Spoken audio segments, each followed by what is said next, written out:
안녕하세요. 금요사건 파일 디바제식합니다.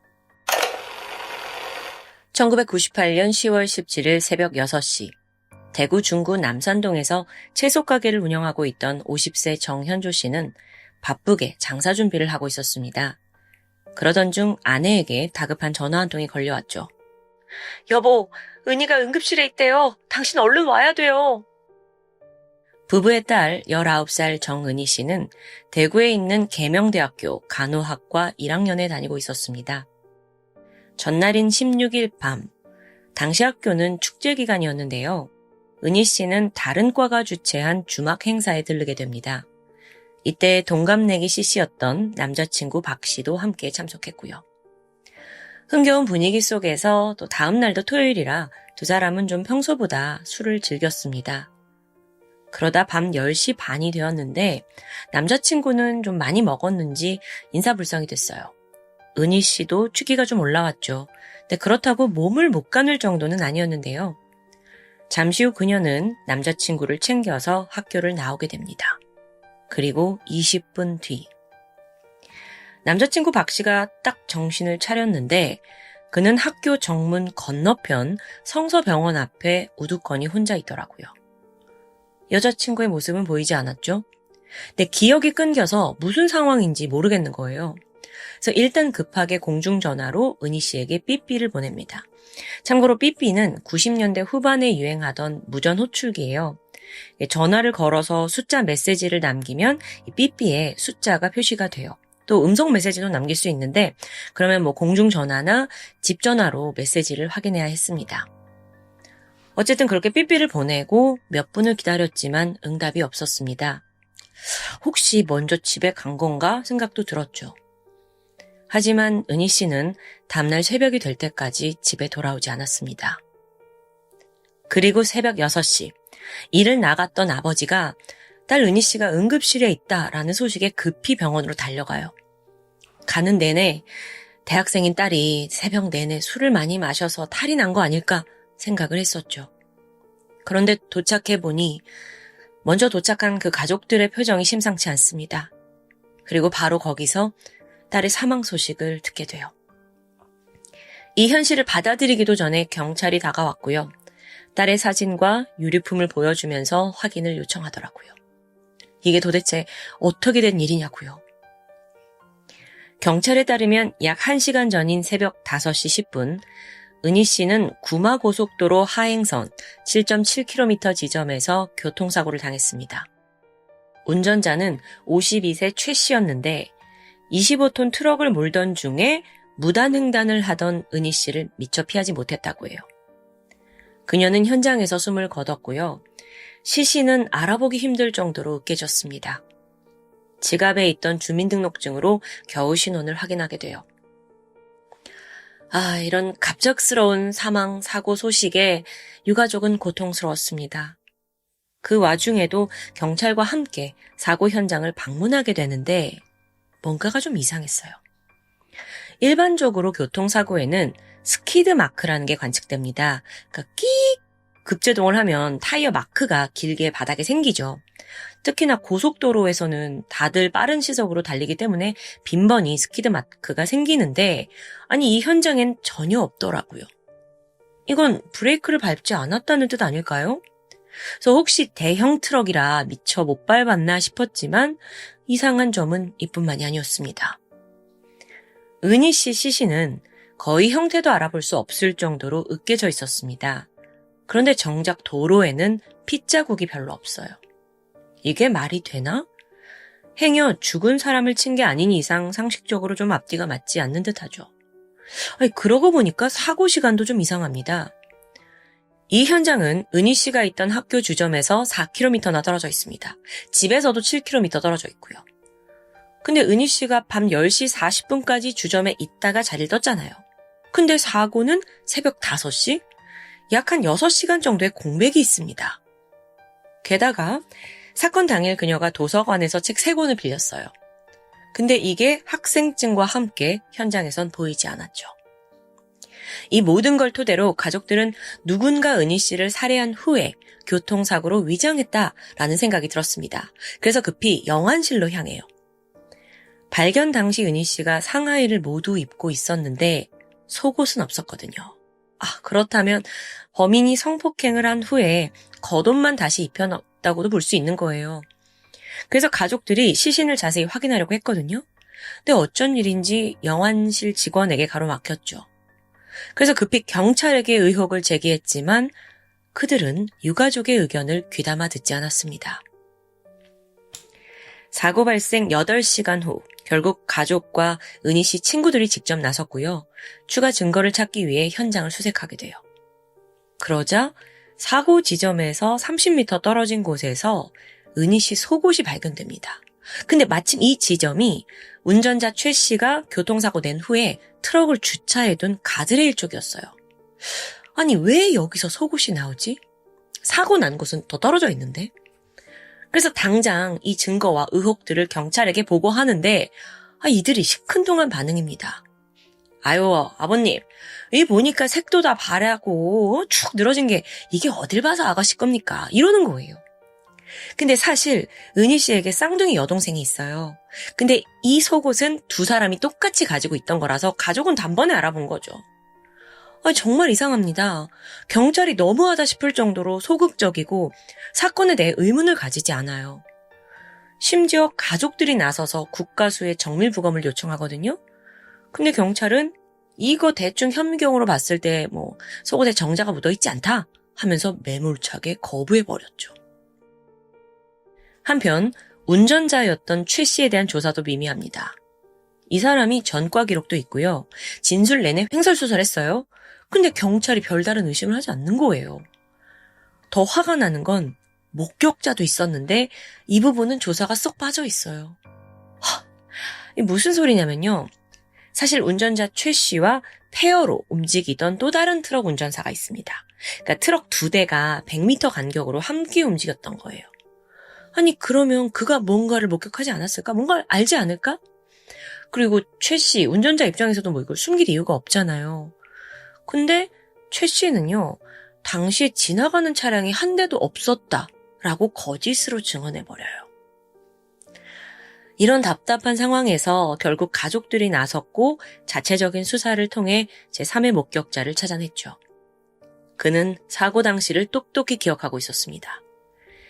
운전자 최 씨가 은희 씨를 차로 칠 때 브레이크를 밟지 않았대요. 그리고 오히려 2차선으로 변경한 후 일정 거리를 주행하다 멈췄다고 말합니다. 이걸로 스키드 마크가 없었던 게 설명이 돼요. 게다가요, 이 사건 참 문제가 많은데 경찰이 마지막으로 은희 씨와 함께 있었던 남자친구 박 씨, 이 사람에 대해서는 별다른 조사를 하지 않아요. 그 박 씨도 아무것도 생각이 나지 않는다라는 말만 반복했고요. 결국 2달 만에 경찰은 사건을 단순 교통사고로 처리하면서 졸속 종결됩니다. 그래서 가족들이 이거 아니지 않냐 강하게 항의를 했죠. 그랬더니 경찰은 그럼 교통사고가 아닌 증거 있냐라는 입장이에요. 가족 포기하지 않았고요. 결국 수사 종결되고 한 달 후에 국과수에서 부검이 진행됩니다. 결과가 어땠는지 아세요? 일단 은희 씨의 혈중 알코올 농도는 0.13%였습니다. 이게 소주 한 7, 8잔 정도를 마신 정도죠. 물론 개인차가 있지만 그래도 어느 정도 술이 올랐다고 볼 수 있긴 해요. 그런데 더 중요한 건 이 부검지의 다음 문장입니다. 사망 당시 출혈량이 미미하여 사망 후 교통사고를 당한 것으로 의심된다. 이 대목이 딱 나온 거예요. 아니, 게다가 성폭행 정황까지 확인돼요. 즉 이거 정리하면 성폭행을 당한 후 살해당했고 교통사고로 위장했다라는 뜻이 되겠죠. 이게 성립되는 거야. 하지만 변하는 게 없습니다. 왜냐하면 경찰에서는 이미 종결된 거 아니냐. 재수사를 할 생각이 없어요. 그래서 답답한 가족들이 청와대며 경찰청이며 대검찰청까지 제발 재수사 해달라. 진술서를 막 제출합니다. 근데 돌아오는 답은 실망스러웠어요. 관할 경찰서에 철저한 수사를 이미 지시했대요. 그리고 변하는 건 없는 거야. 아버지 정현조 씨는 이대로 딸의 죽음을 묻을 수 없었습니다. 진상규명에 매달렸고 결국 생업도 그만둬요. 그리고 사건 발생 5개월 만인 1999년 3월 가족들이 이미 60차례나 끈질긴 요청을 했거든요. 결국 그 끝에 국가수에서 은희 씨의 속옷을 감식하게 됩니다. 아니, 이게 이렇게 어려울 일이야? 근데요, 더 황당한 게 있어요. 증거가 훼손된 상태더라고요. 속옷이 불에 타버렸어요. 그나마 남아있는 부분에서 은희 씨의 생리혈과 정액이 발견되거든요. 근데 이게 시료가 오염된 상태라 정확한 감정은 또 불가능하대요. 그래서 결국 범인의 혈액형조차 알아내지 못했습니다. 와, 저 이거 정말 너무 열받아요. 이뿐만이 아니에요. 증거로 함께 제출된 보정 속옷의 모양도 달라졌어요. 그러니까 누군가 바꿔치기 했다고 의심되는 정황이죠. 심지어 사건 당시에 찍어둔 현장 증거품 사진까지 다 유실되면서 가족은 정말 원통한 심정입니다. 그러던 2000년 4월이에요. 한 대형 언론사가 이 사건에 의문을 제기하기 시작했어요. 그제서야 경찰이 2개월 뒤인 6월에 재감식을 진행하겠다 했죠. 그리고 남성의 정액에서 DNA를 확보합니다. 와, 여기까지 오는데도 왜 이게 이렇게 오래 걸릴 일이냐고요. 자, 정액을 확보해서 대조를 했는데 운전자 최 씨, 남자친구 박 씨와는 일치하지 않아요. 즉, 제3자가 있다는 뜻이죠. 새로운 발견이었어요. 그런데 또 수사는 여기에서 끝납니다. 그 3자가 누군지 진실을 파헤치려는 노력을 경찰은 보이지 않아요. 유가족 외엔 아무도 관심이 없는 거예요. 여러분, 그렇게 아무런 진전 없이 15년이라는 야속한 세월이 흘러버립니다. 물론 그동안 가족들은 여러 방법으로 진실 밝히려고 노력했죠. 매번 실패했어요. 하물며 경찰을 직무유기로 고소했지만 기각되었고요. 결국 사건 발생 15년 만인 2013년 5월에 최후의 수단이라는 생각으로 트럭 운전사 최 씨를 강간살인 혐의로 대구지검에 고소합니다. 자, 그런데요. 불과 5일 뒤 믿기 힘든 소식이 전해졌어요. 범인을 찾았대요.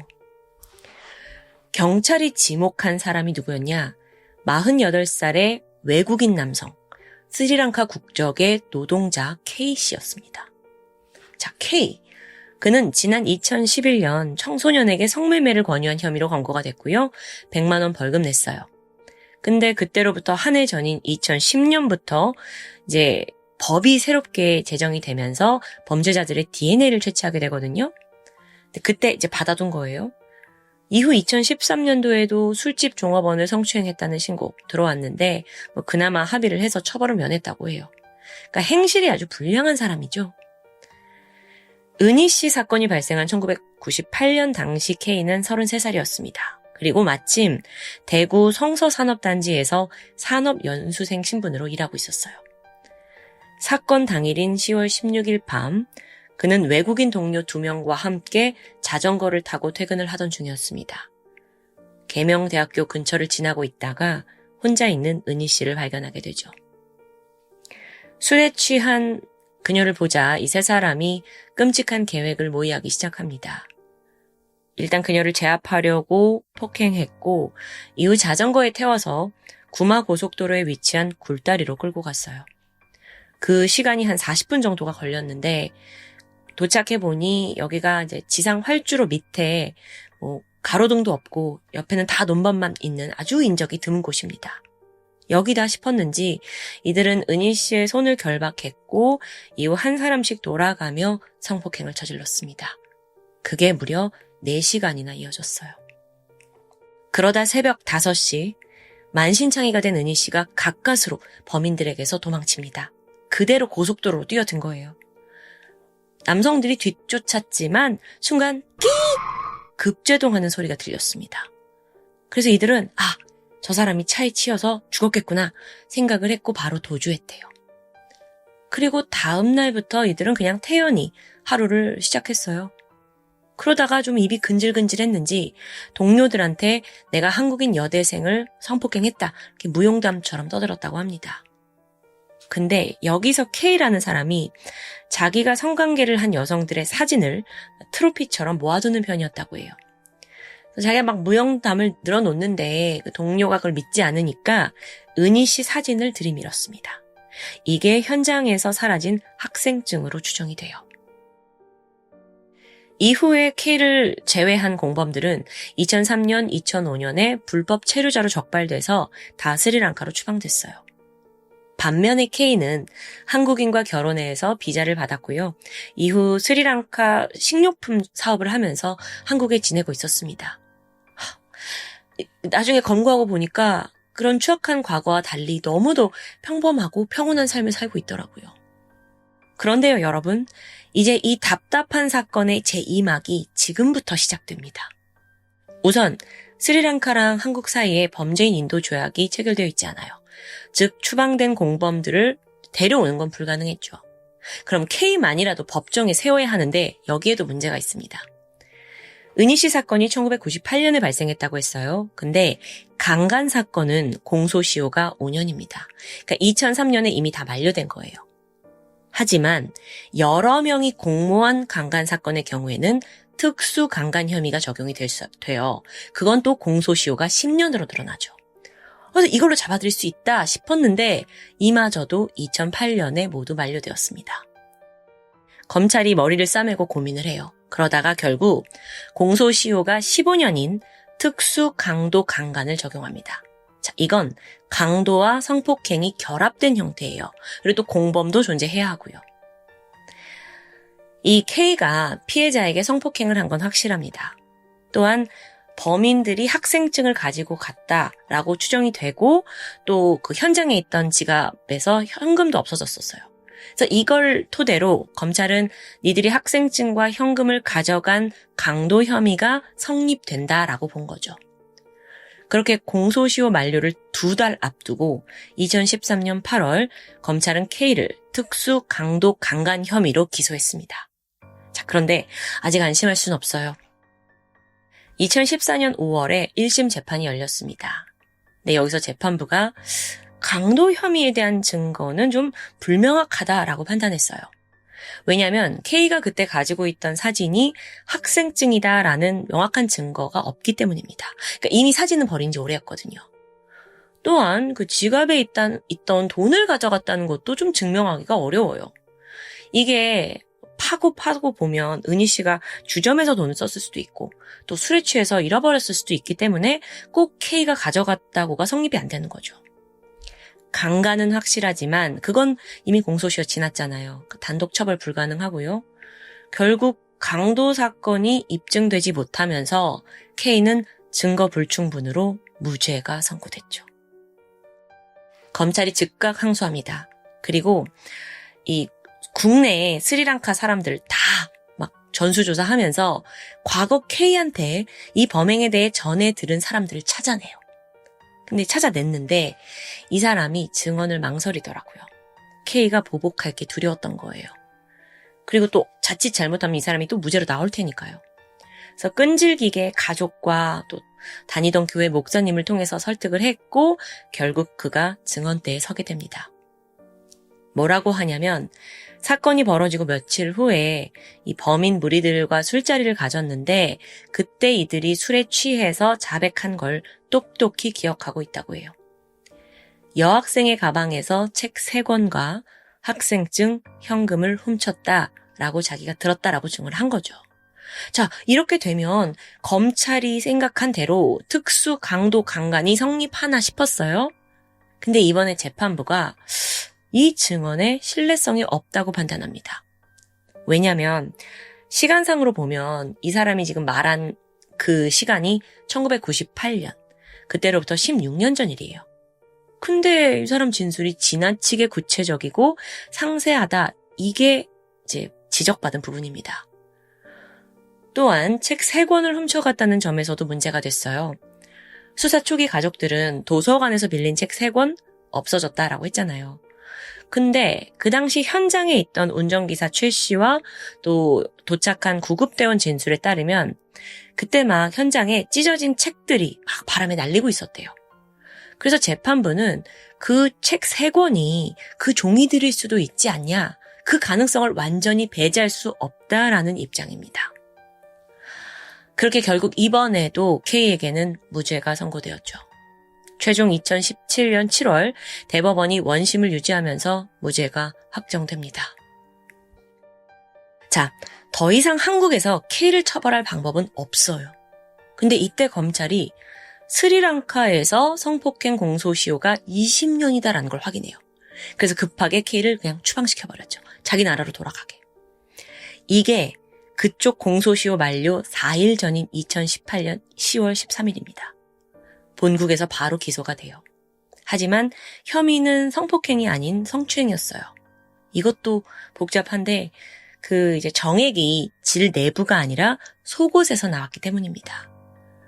그렇게 이제 겨우 K에게 합당한 벌을 줄 수 있으리라 기대했지만 또다시 예상치 못한 전개가 있습니다. 스리랑카 측에서 강압적인 성행위를 입증할 증거가 없다라고 판단한 거예요. 그래서 2021년 12월, 2022년 11월 1심, 2심 재판 모두 증거 불충분으로 무죄가 선고되었죠. 2023년 12월에 대법원 최종심이 열렸는데요. 그에 대한 재판 결과는 보도되지 않았습니다. 근데 무죄가 선고됐을 가능성이 높아요. 이게 뭐냐고요. 은희 씨의 죽음 이후에 가족들은 웃음을 잃었습니다.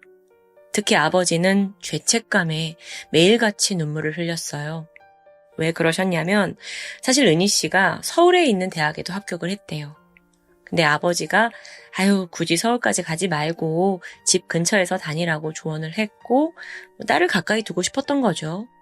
근데 이제 아버지는 내가 조언을 한 그것 때문에 딸을 오히려 사지에 몰았다라는 죄책감을 갖고 계시대요. 그게 아닌데도 불구하고요. 오늘 사건에 대한 책임을 묻자고 하면 당연히 사건을 저지른 범인들입니다. 그리고 그뿐만 아니라 이 사건을 애초부터 제대로 조사하지 않은 무능력한 경찰들이겠죠. 지난 수십 년간 유가족은 억울함을 밝히려고 외로운 싸움을 해왔습니다. 그리고 그 노고가 아니었다면 범인들의 윤곽조차 잡지 못한 채 진실 묻혔을 거예요. 아니 그 정액에 이제 DNA 일치하는 걸로 범인 찾았는데 사실 그 속옷 검사도 가족들이 계속 요청해서 한 거 아니에요. 지난 2021년 9월 서울고법은 유족들에게 7,500만 원의 위자료 지급 판결을 내렸습니다. 하지만 사건을 수사했던 경찰들은 이미 은퇴한 후고요. 유족들에게 진정한 사과를 하는 사람은 이제 없습니다. 그런데 여러분 혹시 눈치채셨나요? 어떤 분들은 그냥 제가 말해주는 대로 받아들이셨을 수도 있지만 사실 범인이 나왔는데도 불구하고 이 사건 어딘가 앞뒤가 맞지 않는 부분 상당히 있습니다. 그거 좀 하나하나 되짚어 볼게요. 자, 부검 결과 사망 후에 교통사고를 당한 것으로 추정됐습니다. 근데 범인들과 운전자 최 씨가 말하기를 고속도로로 은희 씨가 뛰어 들어갔다. 그걸 차로 쳤다라고 얘기했어요. 근데 이게 부검 결과랑 맞지가 않는 거예요. 게다가 범인들은 사건 당일 자전거에 은희 씨를 태워서 40분간 이동했다고 진술했어요. 근데 그 동선을 보면 사방이 튀어 있습니다. 근데 이상하게도 목격자가 한 명도 없어요. 심지어 비명 소리를 들은 사람도 없었죠. 또한 이 사건의 범인은 3명입니다. 그런데 속옷에서 발견된 남성의 DNA는 하나뿐이에요. 돌아가며 성폭행을 저질렀다는 진술과 달리 증거가 맞지 않죠. 물론 이 부분도 이제 앞서 속옷이 일부 훼손됐으니까 그럴 수는 있어요. 근데 그 외에도 그건 그럼 왜 훼손이 된 거죠? 그리고 보정 속옷은 왜 다른 걸로 바뀌어져 있는 거죠? 이 의혹이 너무 많아요.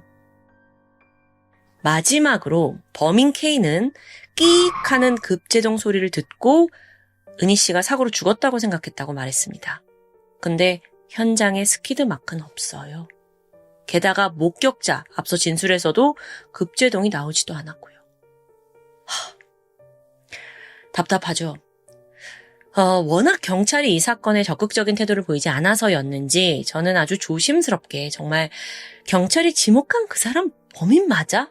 라는 의심까지 들게 됩니다. 어쩌면 진범이 따로 있는 거 아닐까요? 그렇기 때문에 계속되는 재판에서도 뭔가 앞뒤가 맞지 않으니까 증거 불충분으로 나오게 된 거 아닐까요? 진실은 무엇일까요? 너무도 의혹이 많은 사건이었습니다. 그걸 잠시 제쳐두고 정은희 씨, 고인의 명복을 빌겠습니다. 그리고 지난 세월 고통을 참으면서 애써오신 유가족을 진심으로 위로하고 응원하고 싶습니다. 지금까지 금요사건 파일 디바제시카였습니다. 안녕하세요. 금요사건 파일 디바제시카입니다. 2006년 5월 13일 토요일, 평화로워 보였던 경상남도 양산시의 작은 마을 소주동에서 충격적인 실종 사건이 벌어집니다. 심지어 사라진 사람은 한 명이 아니었죠. 당시 14살이던 이은영 양과 12살이던 박동은 양, 동시에 감쪽같이 자취를 감춘 건데요. 둘은 같은 아파트에 살던 친구였습니다. 은영 양은 18층에, 동은 양은 1층에 살았고요.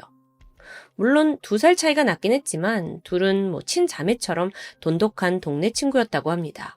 두 아이의 부모 역시 가깝게 지내던 사이였고요. 실종 당일은 토요일이었습니다. 이날 은영이는 아침 일찍부터 동은이네 1층 집으로 놀러가게 돼요. 오전 9시 40분, 동은이 어머니가 먼저 집을 나섰고 외출하기 전에 아이들한테 너네 오늘 밖에 나가서 놀 거니? 라고 물어보셨죠? 이때 아이들은 그냥 집에 있겠다고 대답합니다. 근데 이날 집에는 이 두 사람 외에도 동은이 언니까지 총 3명이 있었어요. 1시간 후인 오전 11시, 언니가 학원을 가기 위해 집을 나섰습니다. 그리고 이때 또 한 번 너네 밖에 나가서 놀 거야? 라고 물었지만 아니라는 같은 대답을 듣게 되죠.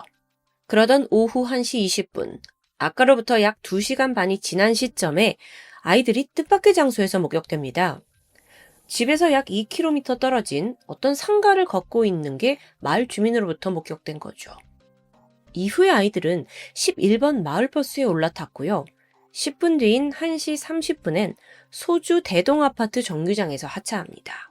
자, 여기가 버스의 종점이기도 하지만 또 아이들이 살고 있는 아파트의 정류소이기도 해요.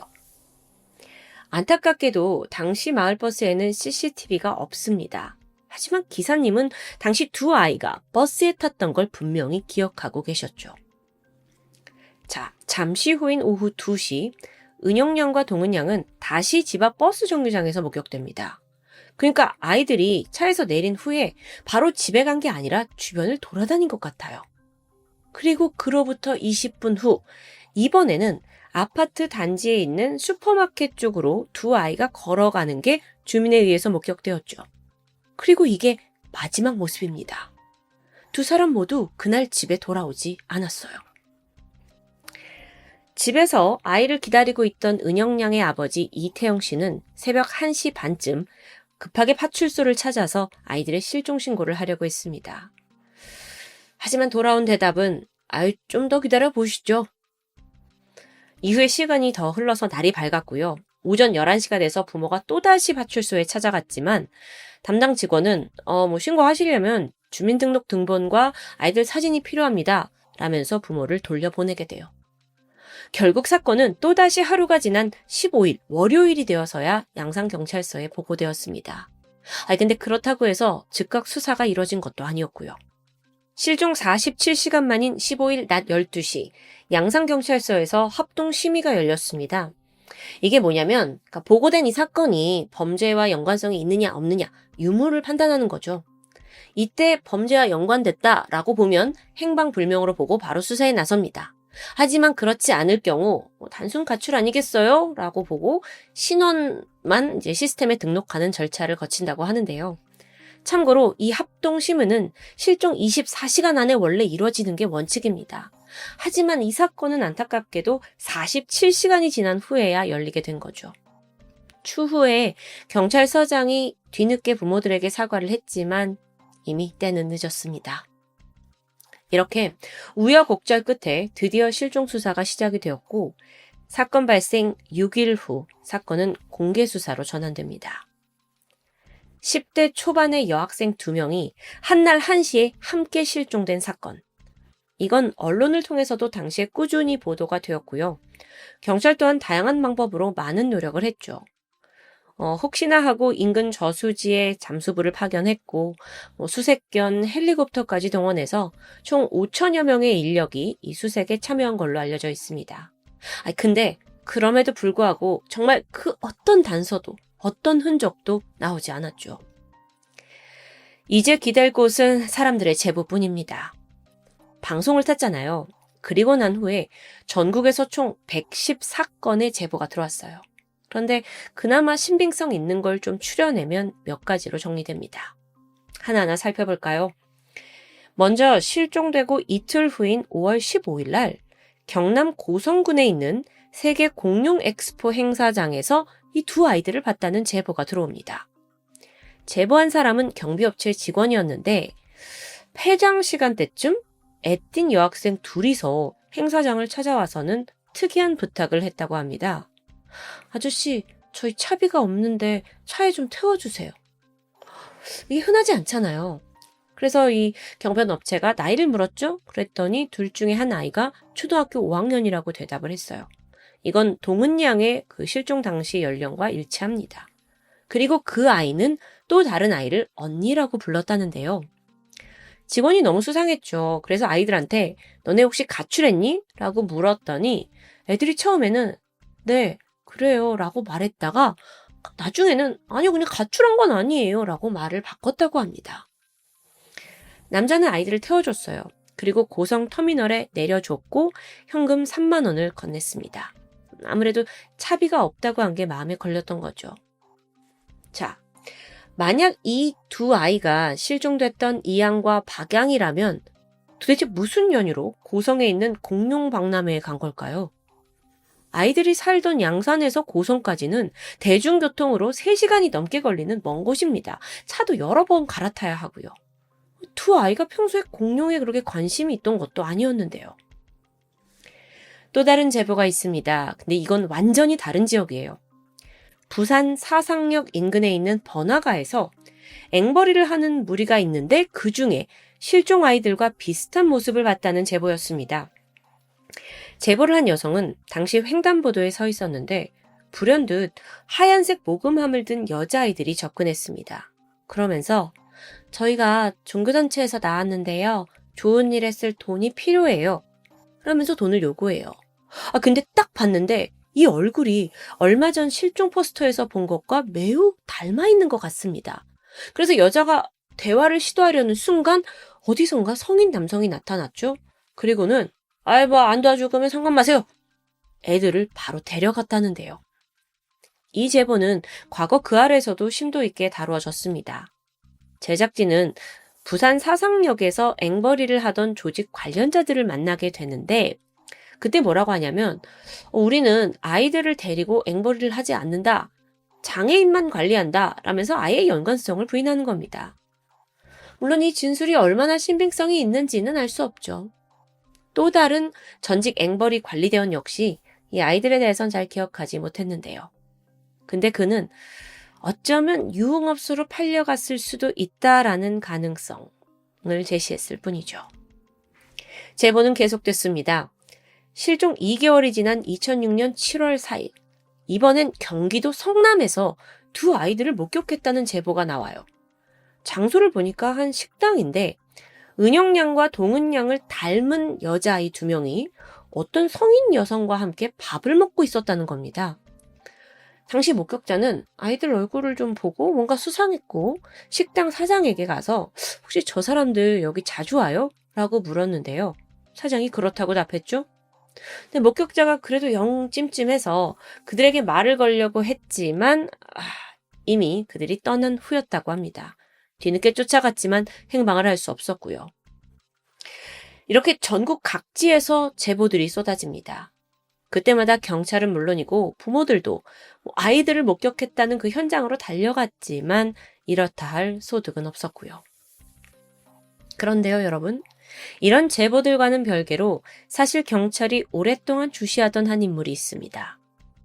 여기에는 좀 더 배경 설명이 필요한데요. 사실 이 경남 지역에서는 사건 3년 전인 2003년부터 미성년자 여학생들을 대상으로 성범죄가 꾸준히 발생하고 있었어요.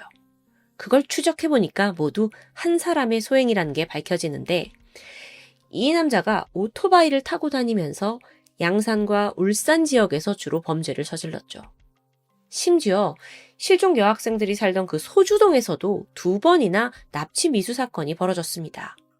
이렇다 보니 경찰은 그 남자가 이번 실종 사건과 관련이 있을 거라고 생각했고 집요하게 추적하던 차였죠. 근데 그 시간이 꽤 오래 걸렸습니다. 5년이 지나고 2011년 경찰은 마침내 성범죄자 현동주를 검거하는 데 성공합니다. 그가 지금껏 저지른 성범죄 횟수를 좀 보면 밝혀진 것만 울산에서 16번, 양산에서 7번, 경주에서 1건, 무려 24건입니다. 심지어 이 중에는 2명의 여학생들을 동시에 유기한 경우도 무려 4건이나 있었고요. 자, 왜 유력한 용의자로 봤는지 이해되시죠? 그런데 이유는 또 다른 게 있습니다. 범행 시기를 좀 볼게요. 2003년 1월부터 2010년 9월까지 무려 8년간 꾸준히 범행을 저질러 왔어요. 그런데 여기서 유독 공백기가 눈에 띕니다. 첫 범행을 저지른 건 2003년 1월, 그리고 2번째 범행을 저지른 건 그로부터 4년 3개월이 지난 2007년 4월. 그 이후로는 한 달에 한두 번꼴로 계속해서 미성년자 성범죄를 저지른 거예요. 자, 그렇다면 이 잠복기가 뭘 의미할까요?